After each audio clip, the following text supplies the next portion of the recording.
Hi there. Welcome back to Haunting Vales. Today we're going to talk about The Curse of the Egyptian Ring, a Hercule Poirot mystery. A story that will take you deep into the sands of ancient secrets, where superstition meets murder, and only one man can uncover the truth. So get comfortable, stay sharp, and follow every clue, because once the ring is worn, the curse begins. Chapter 1. The Arrival of the Ring. The fog rolled in like a slow breath over the heart of London, clinging to every corner, dimming even the brightest lamp posts to a soft, diffused glow. On Great Russell Street, outside the towering edifice of the British Museum, the usual shuffle of tourists had been replaced by journalists, curators, and guests of high social esteem, all gathered for the much-publicized reopening of the Egyptian Antiquities Wing. It was a grand occasion, fueled by headlines, rumors, and one singular golden promise, the unveiling of the so-called cursed artifact known as the Ring of Thutmose. Through the mist, a taxi came to a gentle halt. The door opened, and out stepped a small man, neatly pressed and exquisitely composed. Hercule Poirot. The detective's patent leather shoes made no sound as they touched the pavement, his gloved hands tugging his overcoat against the creeping cold. His mustache, meticulously waxed and shaped into symmetrical elegance, twitched slightly as he surveyed the scene before him. Poirot was not one for superstition. Yet something about this fog, this day, this object, they carried an undercurrent of unease that he could not immediately name. And Poirot always trusted his little gray cells inside the museum. The scene was one of hushed excitement. Cameramen tested their angles, reporters whispered over their notepads, and museum staff rushed around with a kind of carefully curated panic. All this ceremony for one small item. But not just any item. It had been years since Poirot had accepted an invitation of this nature, but the letter he'd received from Lydia Armitage had been compelling. The daughter of the late Sir Howard Armitage, renowned archaeologist, historian, and the man responsible for discovering the Ring of Thutmose in 1928, had written to him in trembling ink. She feared for her life. She feared the ring. She feared something far older, far darker than she could explain. He had not ignored her. Poirot, a voice, breathless, cut through the air behind him. He turned, slowly and precisely. Standing there was a young woman with auburn hair neatly tucked into a chignon, her ivory gloves tight against trembling fingers, her eyes wide but resolute. "Miss Lydia Armitage," Poirot said, nodding with careful courtesy. "I recognize you at once. You possess the chin of your father and the posture of someone who is about to run but doesn't know which way to flee." She blinked, startled, her voice nearly a whisper. "You really came." "Bien, sir," he said, with the smallest of smiles. When a lady in distress writes to Hercule Poirot, he does not dawdle. She took his arm, leading him away from the crowd and into the quiet corner of a hallway just off the main rotunda. "You read what I wrote." "Every word," he replied. "But what you did not write concerns me more." Lydia glanced around nervously before speaking. The ring is dangerous. Because it is cursed?" She shook her head, then nodded. "I don't know. My father always said it carried death with it, that it was stolen from a tomb meant to remain sealed forever. The tomb of a priest, a traitor who had been buried alive for betraying his pharaoh. He was buried with the ring, as punishment or as protection. My father never made it clear." Poirot listened, his expression unreadable. "There's more," Lydia added. "After the ring was excavated, 2 of the men who handled it died. One drowned in the Nile. He was a champion swimmer. The other collapsed in his sleep, though he was only 31 and healthy. Father wrote it off as coincidence, but I could see it. He was afraid. And when he died, I found the ring among his private papers. He hadn't turned it over to the museum like he claimed. He had hidden it." Poirot's brow arched. "And now it is here." She nodded slowly. "I handed it over. After his funeral. I thought, Maybe it was the right thing to do. But ever since then, I've felt watched. Followed. I've seen a man outside my flat. A pale man in black. Always silent. Always staring. He turned his head slightly, eyes scanning the guests. And today, she whispered, they're putting it on public display. Sir Edwin Hargrove insists it's just a myth, that the idea of a curse will boost attendance. Poirot considered this. And you, mademoiselle, why attend the ceremony if you believe it dangerous? Her voice trembled. Because someone has to.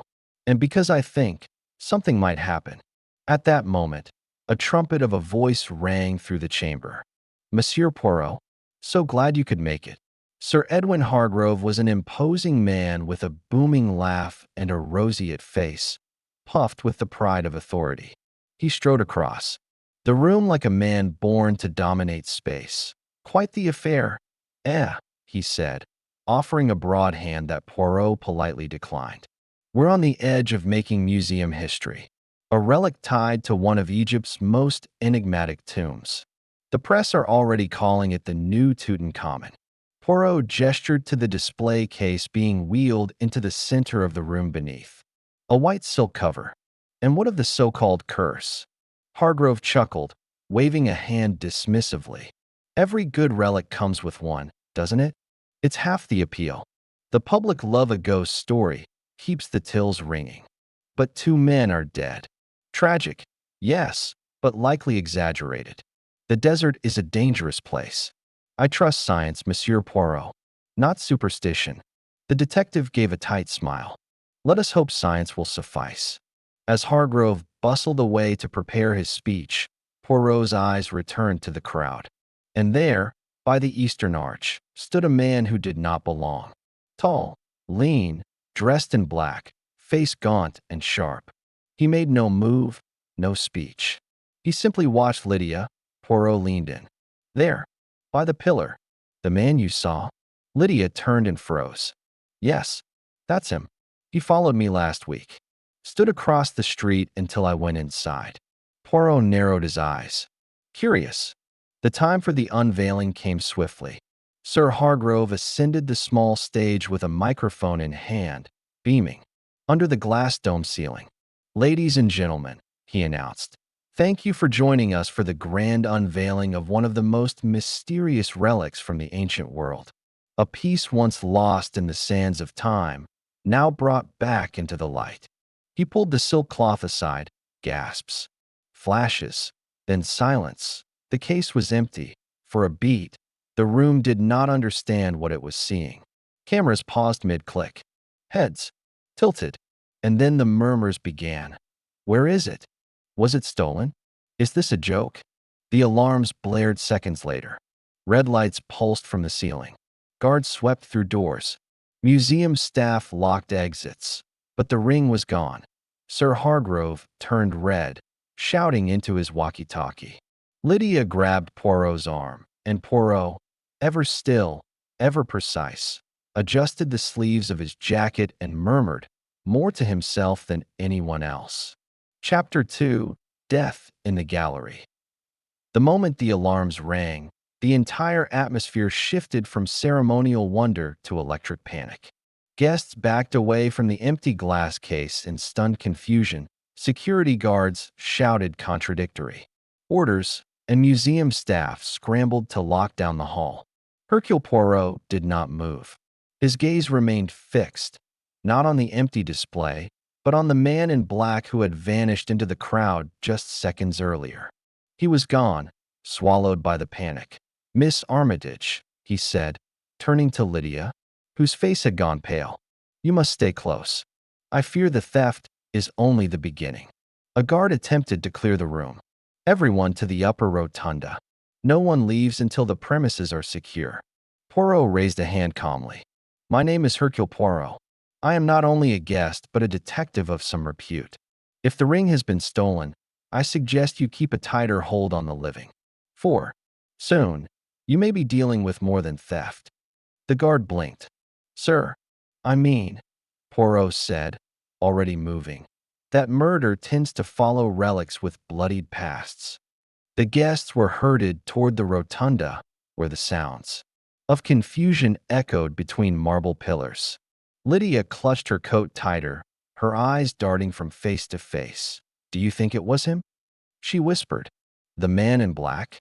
"Perhaps," Poirot said.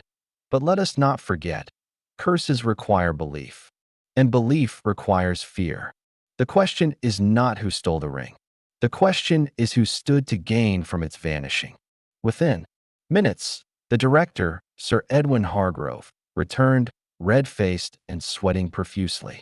"The ring is missing, yes, but we have sealed every exit. We'll conduct a sweep of the building.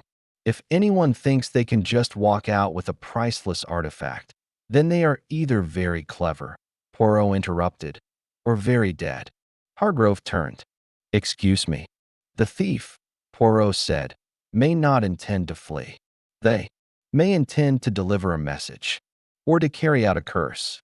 The curator scoffed. "You can't possibly believe—" "I do not believe in curses," Poirot said crisply. "But I do believe in consequences, especially when ancient symbols are turned into modern threats." As the staff combed the building, a group of guards entered the Egyptian wing's western corridor, lined with statues of Anubis and cases filled with amulets and funerary masks. The lead guard turned a corner and stopped short. A scream followed. By the time Poirot arrived, the corridor had been cordoned off. Museum staff were panicking now, their professional calm replaced by unease. And on the polished tile floor, surrounded by toppled scrolls and a shattered ceremonial urn, lay the body of Dr. Alan Mortimer, the museum's senior Egyptologist. His hands were curled into fists.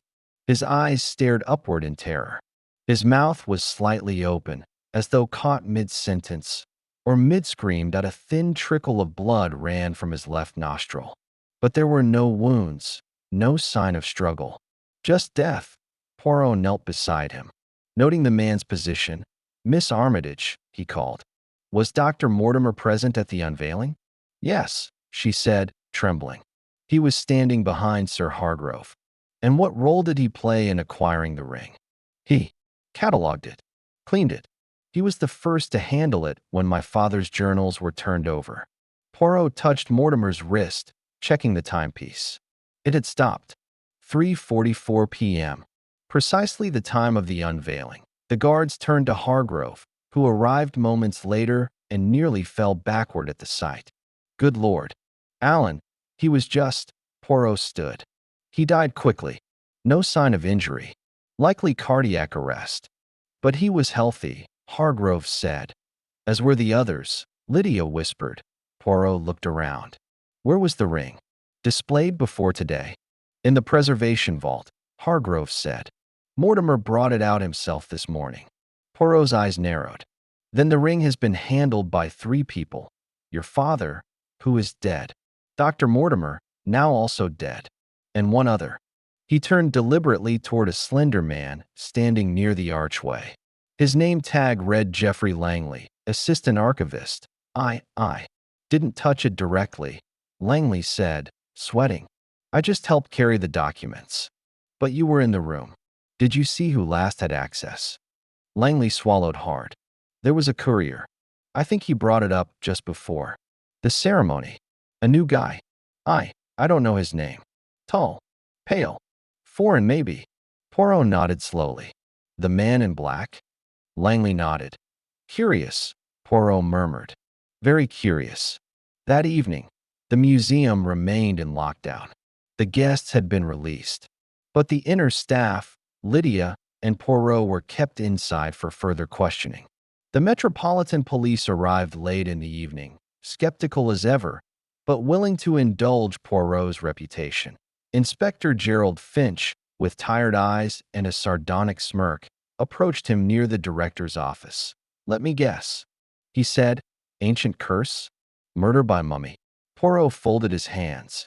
"I do not traffic in fantasy, Inspector. I deal in patterns.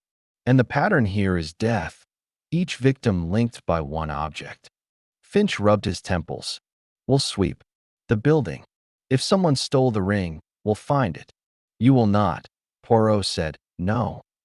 Because I believe, he said quietly. It never left the museum at all. Later that night, Poirot asked Lydia to walk him through her father's journals. They sat in a small office under dim yellow light. Page after page of spidery writing described the excavation at Luxor, the tomb of a priest named Setek-Nemek, buried alive for defying Pharaoh Thutmose. 3.1 entry stood out. They buried him with the ring on his hand, a sign of his betrayal, and sealed the tomb with 7 curses etched in the stone. It is said the ring was forged not for power, but as punishment, a beacon for vengeance. Poirot leaned back, tapping the desk. You see, mademoiselle, this ring was never meant to be possessed. It was a symbol of shame, a burden, and every man who sought to own it has paid. Lydia looked up. But then why steal it? Poirot closed the journal. Because someone, I believe, is trying to silence its past, and they are doing so by erasing its witnesses. Chapter 3. The Tomb Below London. The museum was never truly silent. Even in the dead of night, when the lights dimmed and the exhibits sat like sleeping titans, it breathed in echoes and low mechanical sighs. The heating ducts creaked, like distant voices. The marble floors clicked under careful footsteps.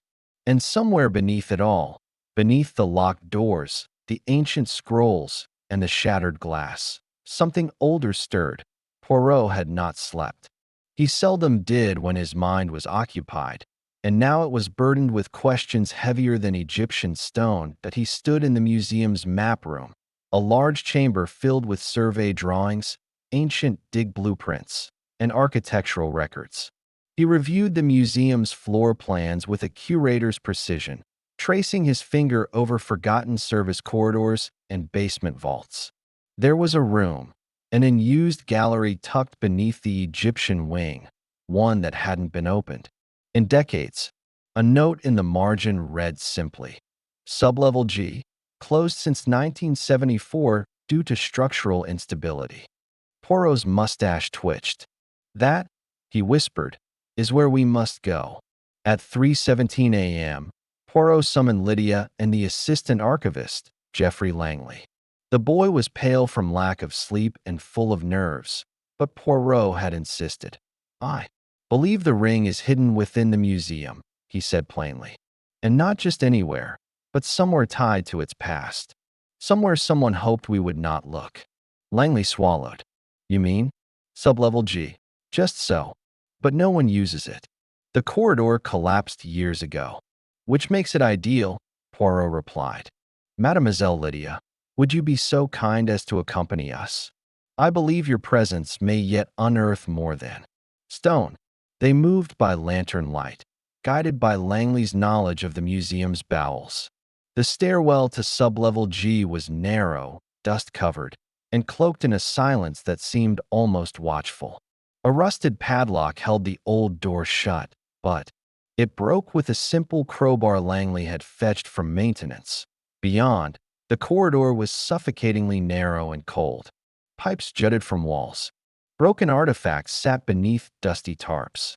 And at the end of the hallway, a sealed wooden door, faded and warped. Langley stepped back. That room was an old exhibit. Something about lesser-known burial rites.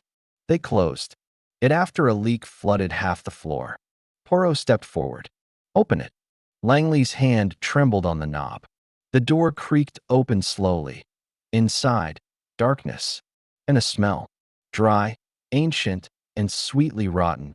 They stepped into the forgotten chamber, their lantern beams sweeping over faded murals on crumbling walls.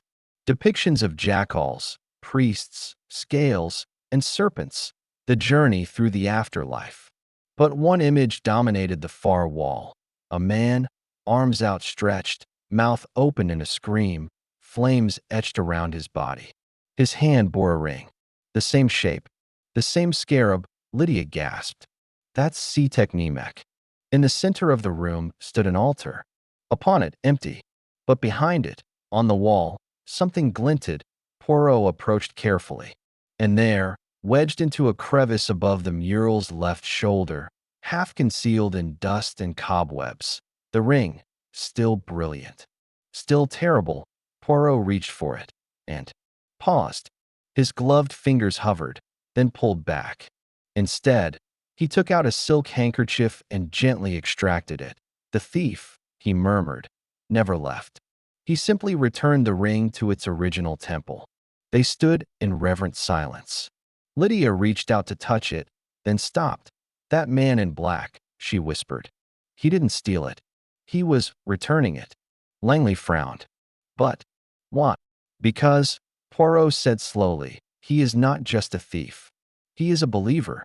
Before another word could be said, a loud crash echoed from the stairwell behind them. Poirot spun, his lantern swinging. Footsteps. Running.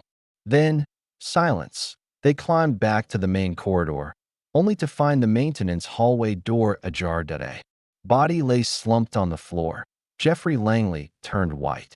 Oh my God, that's Reuben. Reuben Callow, museum electrician. He had been on duty all night.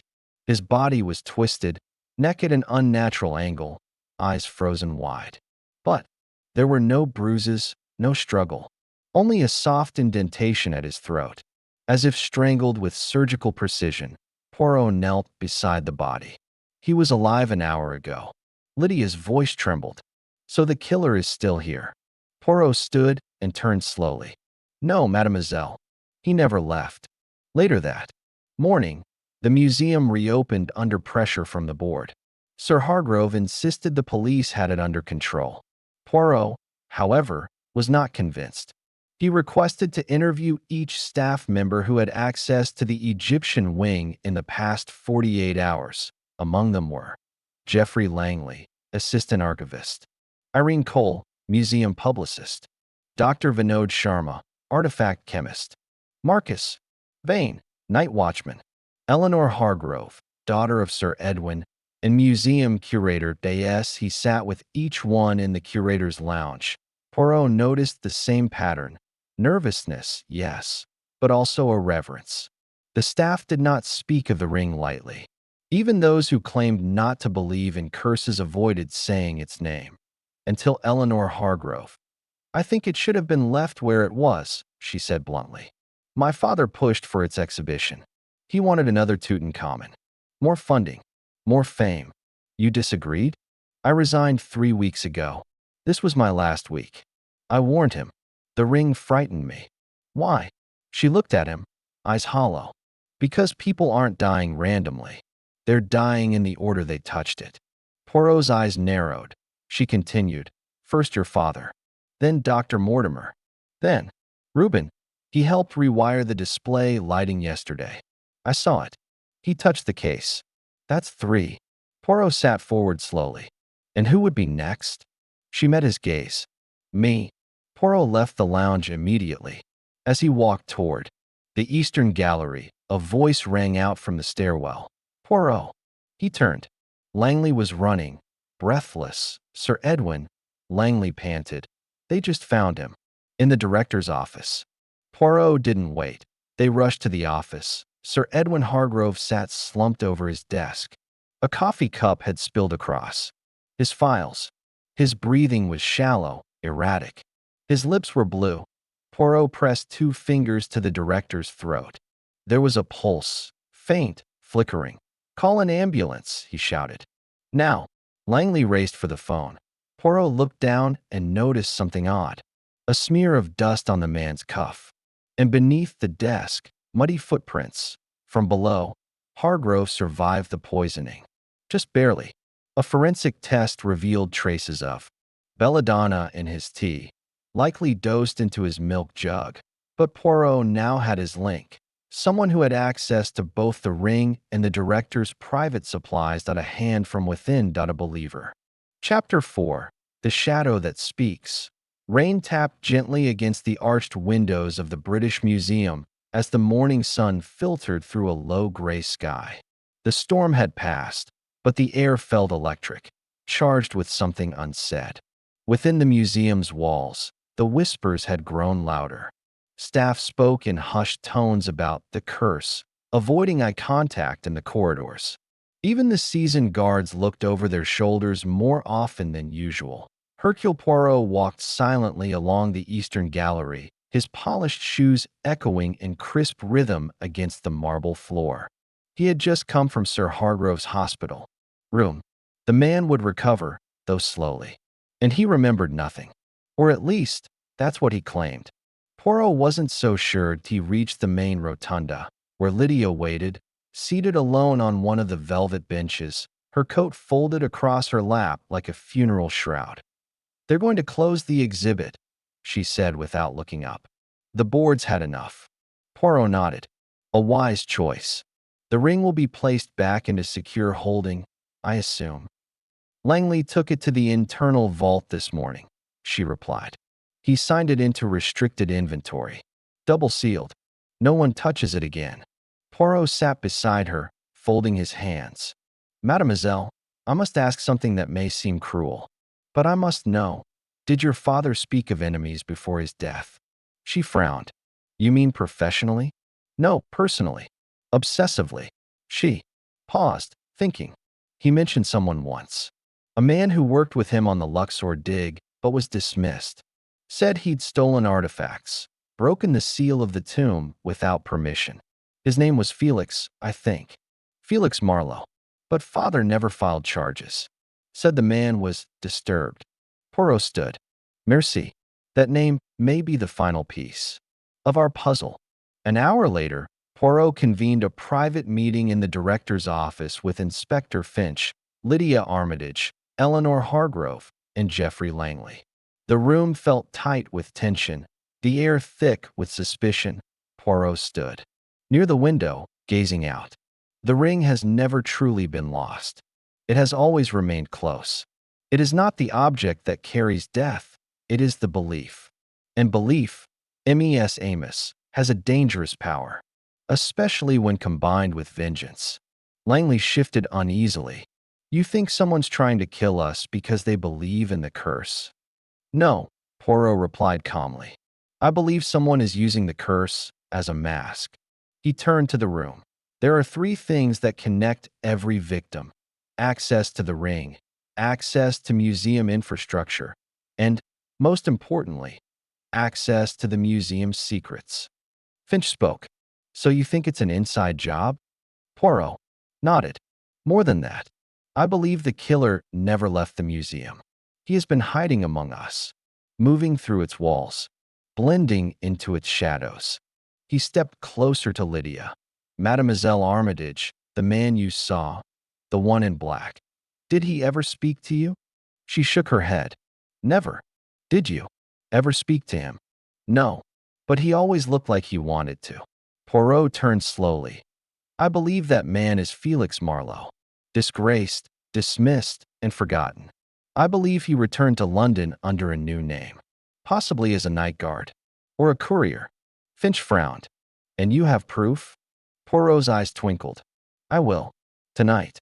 That evening, Poirot set his plan in motion that he instructed Inspector Finch to reduce the visible guard presence. He requested Lydia and Langley remain in the Egyptian wing as part of a staged late-night inventory, and he requested that the ring be moved once more, not to the vault, but to the original display case. "Just for 1 hour. The killer will come," Poirot said. "Not for the ring, but for silence. He believes his work unfinished." At 11:32 p.m., the British Museum was quiet. The main lights were off. Only low lanterns glowed from the archways. Poirot stood hidden just behind the eastern arch. Lydia sat at the edge of the room, her back straight, her breath shallow. Langley paced nervously. No one spoke. Then, at 11:46, a soft sound. Footsteps. Deliberate. Soft. From the maintenance tunnel. Poirot's eyes narrowed.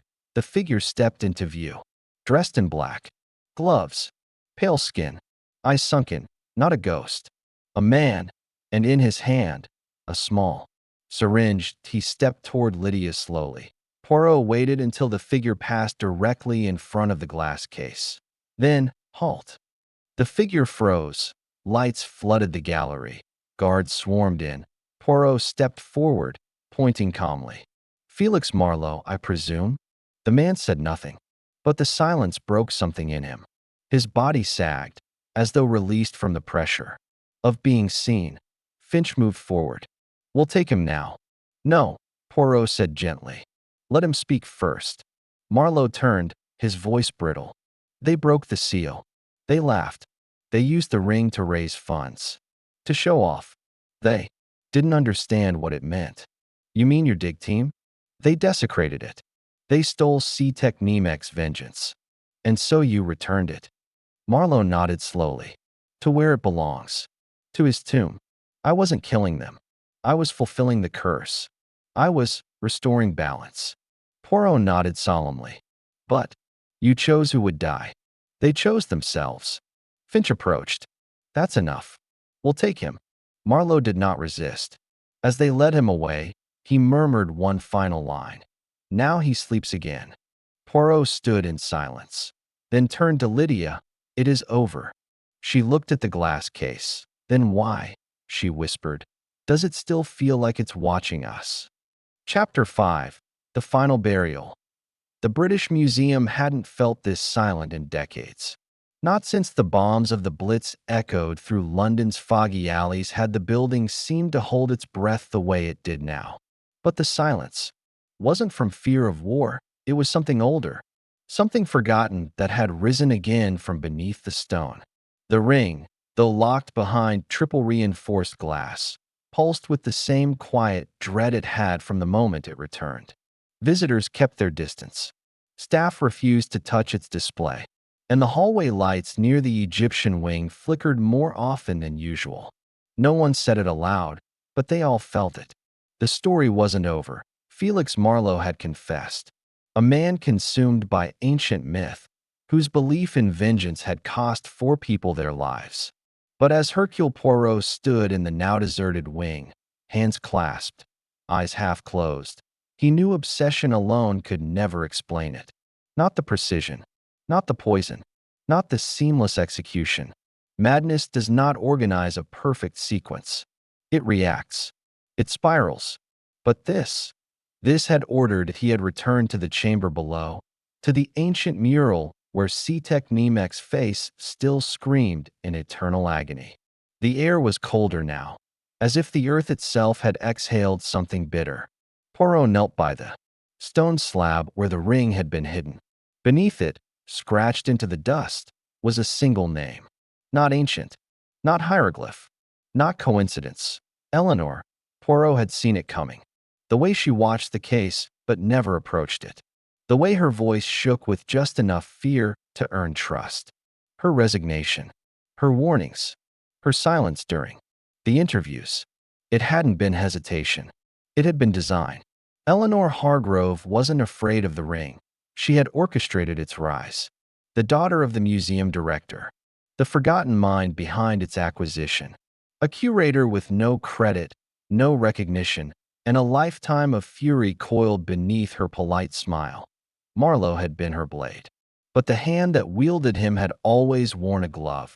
Poirot arranged a private meeting under the guise of final inventory. The Egyptian wing was sealed off. Lights dimmed. Staff dismissed. And when Eleanor arrived, she carried herself like she always had, straight-backed, calculated, calm. Poirot welcomed her with a slight bow. No confrontation, just a question. "Tell me, when did you first find the chamber?" She didn't answer. "You etched your name beneath the mural, not as a vandal, as a witness." Still, she said nothing. "Your father mocked your research, ignored your warnings, but you found someone who listened, someone you could manipulate, a man who already believed in death and curses and balance." Her hands didn't move, but her eyes hardened. "Marlowe was never the killer," Poirot said. Softly. "He was the echo. But the voice, the first voice, was always yours." Eleanor stepped forward, slow and quiet. "He took everything. My father. He called me his assistant in front of board members. He used my translation of the seal and said it came from his years of field work. When I begged him not to show the ring, he laughed. Said women in archaeology were better used in gala dresses. So I gave the ring to someone who would understand it." Poirot tilted his head. You gave it to a madman.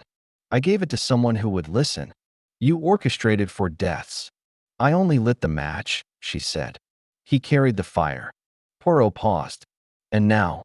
She reached into her coat, not fast, not panicked, but slowly. She pulled out a rolled piece of parchment. A journal page. One of her father's. She placed it on the altar beside the mural. I just wanted to be remembered, she whispered, even if it meant becoming part of the curse. Poirot's voice softened. You became the myth you were trying to warn them about. And she smiled, just slightly, the kind of smile that knew it had finally been seen. When Inspector Finch arrived, she didn't resist. She offered her wrists with perfect composure, and as she was led away, she turned back one final time, not to Poirot, but to the mural. Let him sleep now. And she was gone. Weeks passed. The museum officially announced the repatriation of several Egyptian artifacts, the ring among them. No public statement, no ceremony, quiet agreements signed in private. And then, one cold morning, a locked case was loaded onto a diplomatic aircraft bound for Cairo. The ring, they said, would be sealed in the Grand Egyptian Museum's lowest archive. No label, no number, no visitors, just darkness. Poirot watched the loading ramp close, his trench coat whipping in the wind. Beside him, Lydia stood with her hands in her pockets. So it's over? She asked. Poirot nodded.